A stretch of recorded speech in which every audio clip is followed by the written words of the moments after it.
За едни црква, за други џамија. Наместо причина за спор меѓу двете најголеми верски заедници во земјава, место за култура. По 5 века, штипските археолози со прв по сериозен обид Хусам Един Пашината џамија, или кај народот позната како црква Свети Илија, да стане вистински символ на соживотот во Штип. Од денес стартуваа конзерваторските истражувања по кои ќе се бараат пари за реставрација.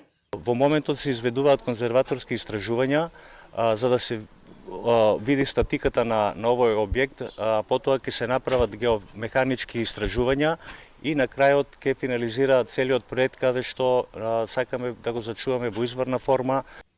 Хусам Един Пашина џамија е изградена во 16 век. Според некои истражувања, подигната е врз темелите на постара црква посветена на Свети Илија.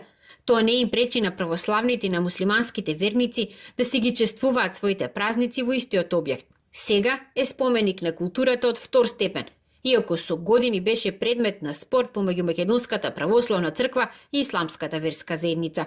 50 година до 55 беше музеј, потоа во еден период беше даден на Исламската верска заедница, потоа со судско решение припадна на МПЦ, меѓутоа суштината е тоа дека тоа е во собственост на државата и е споменик на културата и мислам дека тука завршуваат сите оние работи.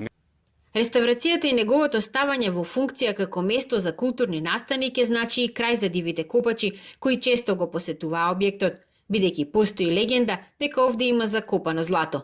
Наводно постојат и мапи што откриваат каде е закопано богатството, но досега никој не успеал да ја открие тајната на оваа уникатна градба.